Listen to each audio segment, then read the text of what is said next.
जय हिंद दोस्तों मैं रघु त्यागी और आप देख रहे हैं रघु ए टू जेड समाधान। दोस्तों आज के इस वीडियो में हम जानेंगे टमाटर में आने वाले नेमाटोड का कंट्रोल कैसे किया जाता है आने के बाद में। उसके इस वीडियो में मैं कवर करूंगा पहले नेमाटोड की पहचान क्या होती है, नेमाटोड आने के बाद में टमाटर के पौधों में नुकसान क्या होता है, उसका प्रिवेंटिव इलाज क्या होता है, क्यूरेटिव आने के बाद में क्या इलाज उसका परमानेंट आप कर सकते हैं, और नेमाटोड कैसा क्या होता है उसके बारे में ए टू जेड डिटेल में। तो सबसे पहले दोस्तों अपन जानते हैं नेमाटोड की पहचान के बारे में। नेमाटोड एक धागे नुमा लंबा पतला बेलनाकार का सूत्रकृमि होता है। यह नेमाटोड जमीन में 3 से 4 किलोमीटर, 3 से 4 फुट या मीटर नहीं किलोमीटर तक गहराई में जिंदा रहता है, क्योंकि इसमें रक्त परिवहन तंत्र और सांस लेने वाला तंत्र इसके अंदर नहीं पाया जाता है। नेमाटोड की 80,000 जातियां होती हैं, 80,000 जातियां नेमाटोड की पाई जाती हैं। तो इसको पूरी तरह से खत्म करना जमीन से संभव नहीं है, काफी मुश्किल रहता है। नेमाटोड सबसे ज्यादा रेतीली जमीनों में, दलदली भूमियों में, जहां पे पानी बहुत ज्यादा लगातार लंबे समय तक भरा रहता है, ऐसी जमीनों में नेमाटोड ज्यादा जल्दी पनपता है। जैसे महासागर है, रुके हुए पानी वाले तालाब है, पोखर है, उनमें नेमाटोड सबसे ज्यादा पाया जाता है। या फिर बहुत ज्यादा रेगिस्तान है, रेतीला इलाका है, जैसलमेर, बाड़मेर, जोधपुर, या फिर बहुत ज्यादा जहां पे उष्ण कटिबंधीय इलाका है, वहां पे नेमाटोड सबसे ज्यादा पाया जाता है। नेमाटोड पौधे की जो सॉफ्ट मुलायम जड़ें होती हैं, उनके कोने से जो छोर होता है वहां से एंट्री करता है और उस जड़ के अंदर पूरी तरह घुस जाता है। फिर अंदर जाके ये अपना विभाजन करता है। विभाजन करता है तो जड़ होती है उसको फुला देता है, क्योंकि इसमें संख्या इनकी नेमाटोड की बहुत ज्यादा हो जाती है। तो जड़ को जैसे ही फुला देता है तो उसमें गांठें बन जाती हैं, जड़ के अंदर गांठें बन जाती है और जड़ जो होती है पूरी तरह ब्लॉक हो जाती है। तो जड़ नीचे से, जड़ वाला भाग है, खाना उठाना बंद कर देता है। तो पौधे में ऊपरी भाग में खाना, पानी, न्यूट्रेंट पोषक तत्व तो सारा जमीन से देना बंद कर देता है। तो पौधा, हरा भरा पौधा आपका मुरझाने लगता है, पत्ते पीले पड़ जाते हैं, जो फल फूल लगा होता है वो ड्रॉप हो जाता है, गिर जाता है, जड़ें आपकी गल जाती हैं, सड़ जाती हैं, पौधा पूरी तरह मरने की कगार पे आ जाता है या मर जाता है। तो पूरी फसल आपकी खत्म हो जाती, पैदावार आपकी पूरी तरह से बर्बाद हो जाती है। पॉली हाउस, नेट हाउस या खुले खेतों में टमाटर की फसल में नेमाटोड को कंट्रोल करने के लिए आपको सावधानी रखना बेहद जरूरी है, क्योंकि सावधानी हटी तो दुर्घटना घटी। क्योंकि ये नेमाटोड है ही ऐसी बीमारी।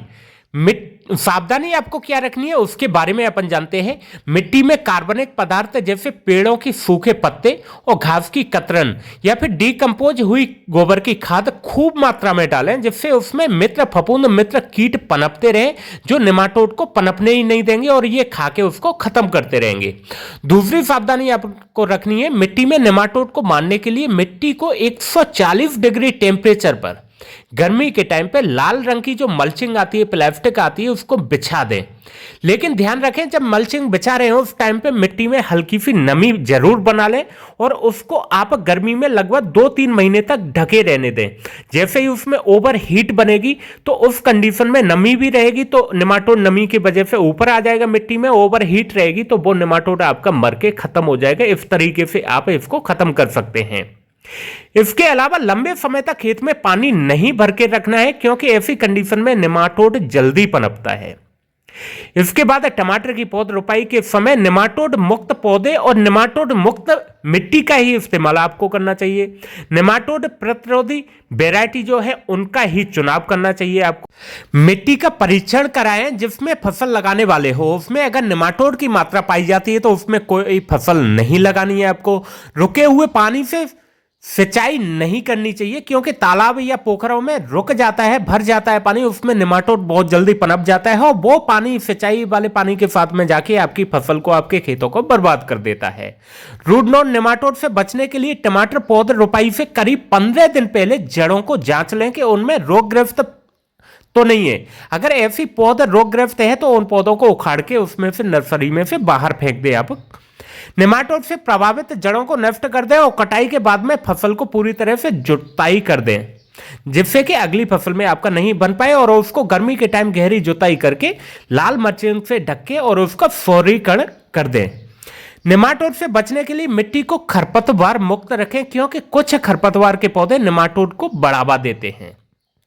इसके साथ में सबसे बड़ी सावधानी आपको ध्यान रखनी है, नेमाटोड वाली मिट्टी में यूज किए जाने वाले यंत्र, औजार, कृषि यंत्र जो आप सिंचाई के लिए, निराई गुड़ाई, जुताई के लिए जो प्रयोग करते हो, खुरपी, फावड़ा या हैरो हर, कल्टीवेटर, उनको आप स्वच्छ मिट्टी जो है उस खेत में उनको यूज नहीं करना है तो पूरी तरह से उनको केमिकल से साफ करके उसके बाद में ही करना है, नहीं तो वो स्वस्थ मिट्टी में भी आपके पहुंच जाएंगे।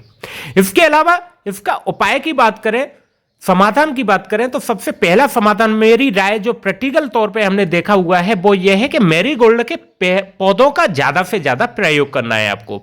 जो भी फसल आप लगा रहे हो उसके साइडों, चारों तरफ खेत के, और उसमें बीच बीच में, क्यारियों के बीच में जो मेड़ होती हैं, उन मेड़ों पे मैरीगोल्ड के पौधे आप लगा दें, क्योंकि मैरीगोल्ड अपनी जड़ों से एक ऐसा केमिकल पदार्थ छोड़ता है जो नेमाटोड के लिए विषैला होता है और नेमाटोड के अंडों को पूरी तरह से मार के खत्म कर देता है। इसमें मैरीगोल्ड की कौन सी फसल का चुनाव, वैरायटी का चुनाव करना है आपको, वो है फ्रेंच मैरीगोल्ड की कुछ वैरायटी, उनमें टेंजेरीन या फिर पेटेट हार्मोनी या फिर पेटेट गोल्ड, इन तीनों वैरायटियों का चुनाव करना है आपको, क्योंकि ये सबसे ज्यादा विषैला पदार्थ जमीन में छोड़ती हैं, तो वो सिंचाई के साथ पूरी जमीन में आपका फैल जाएगा और पूरी जमीन से जो नेमाटोड के सूत्रकृमि के जो अंडे होंगे, नेमाटोड होगा, उसको पूरी तरह से खत्म करके मिट्टी को रिफ्रेश कर देता है। इसके बाद अपन जाते हैं उपाय इसका, एक जैविक और केमिकल में, एक प्रिवेंटिव यानी होने से पहले और एक होने के बाद में। होने से पहले प्रिवेंटिव इलाज की बात करें तो जैविक तौर पे आप नेमाटो फ्री आईपीएल कंपनी का आता है, उसका प्रयोग कर सकते हैं यहाँ पर 2 से 2.5 किलो प्रति एकड़।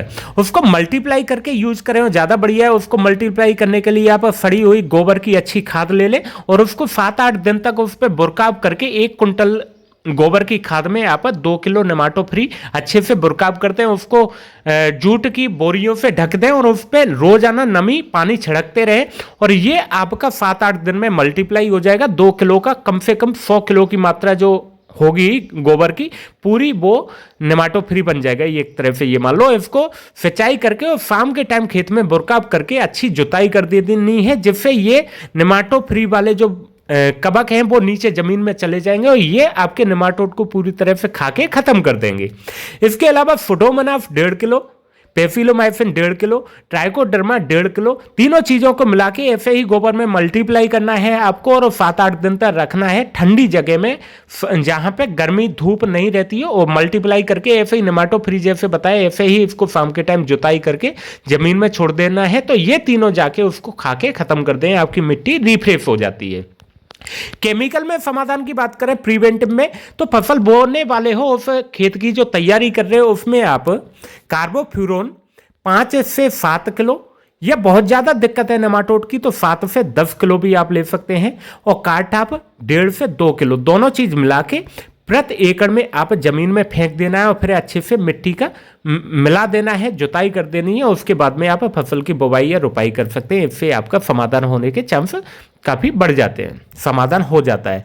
अब बात करते हैं होने के बाद में क्यूरेटिव स्टेज में, जैसे नेमाटोड आपकी टमाटरी फसल में, मिर्ची फसल में फैल चुका है, उस टाइम आपको क्या करना है, उस टाइम पे आपको कार्बोसल्फोन लेना है जो लिक्विड आता है 1.5 से 2 लीटर, उसके साथ में आपको मिलाना है कैप्टन प्लस हेक्साकोनाजोल या फिर COC कॉपर ऑक्सी क्लोराइड 1.5 से 2 किलो, दोनों चीजों को अलग अलग घोल बाल्टी में बना के और फिर उसके साथ में ड्रिप में चला दें या खुली सिंचाई कर रहे हैं तो उस पानी के साथ में आप चला दें, तो आपका नेमाटोड का पूरी तरह से कंट्रोल हो जाएगा कुछ टाइम के लिए। कुछ जगह पे ग्रीन हाउस, पॉली हाउस या फील्ड ट्रायल परीक्षणों के आधार पर टमाटर की उपज में सुधार करने के लिए मिट्टी के अनुप्रयोगों के रूप में इमामेक्टिन बेंजोएट की एक बहुत अच्छा नेमाटोसाइड साबित हुआ है। हमने काफी जगह पे किसानों के साथ मिलकर फार्मर प्रैक्टिस के आधार पर प्रैक्टिकल किया है, तो इमामेक्टिन बेंजोएट 300 से 500 ग्राम प्रति एकड़ जमीन में ड्रिप के माध्यम से या खुले पानी में सिंचाई के माध्यम से हमने दिया है, तो ये बहुत अच्छा नेमाटोसाइड साबित हुआ है फार्मर प्रैक्टिस के आधार पर। जो मानक नेमाटोसाइड कैडुसाफॉप से बेहतर साबित हुआ है, तो आप इसका भी प्रैक्टिकल के तौर पे ट्रायल ले सकते हैं। अगर इसका फायदा मिलता है तो आप इसको भी कंटिन्यू कर सकते हैं, क्योंकि ये काफी सस्ता और अच्छा उपचार आपके लिए नेमाटिड के लिए हो सकता है। निमाटोड को मारने वाले कुछ महत्वपूर्ण केमिकल इस कैटेगरी में शामिल हैं, जैसे कि ब्रोमाइड है, एथिलीन डाइब्रोमाइड है, डाइक्लोरोप्रोपीन है, डेजोमेट है, क्लोरोप्रिक्रीन शामिल है इसमें। अंत में निमाटोड को मारने के लिए कार्बामेट रसायनों में एल्डी कार्ब, एल्डोक्सी कार्ब भी शामिल है इस कैटेगरी में, तो इनका भी आप उपयोग करके और क्यूरेटिव स्टेज में निमाटोड को हरा सकते हैं आप। लेकिन मैंने पहले भी बताया वीडियो में, अभी भी बता रहा हूं, निमाटोड को खत्म करने, कंट्रोल करने के लिए आपको सावधानी बरतना बेहद जरूरी है। इसका पहला प्राथमिक उपचार जो है वो है सावधानी। अगर सावधानी हटी तो फिर दुर्घटना घटी, क्योंकि निमाटोड बहुत भयंकर हानि पहुंचाने वाली चीज है, बीमारी है, जो कि आपकी फसल को पूरी तरह तबाह कर देती है। दोस्तों, मुझे उम्मीद है कि आपको नेमाटोड के बारे में बहुत कुछ समझ आया होगा, नई चीजें सीखने को मिली होंगी। तो हमारे वीडियो को लाइक और अपने यार दोस्त रिश्तेदारों तक शेयर कर दो, जिससे कि वो भी इस चीज का फायदा उठा पाए, और हमारे चैनल को सब्सक्राइब कर लो। अगर इस वीडियो में हम कोई टॉपिक छूट गया है, उसको कवर नहीं कर पाए, तो हमें नीचे कमेंट करके पूछ ले, हम आपका जवाब तुरंत देंगे।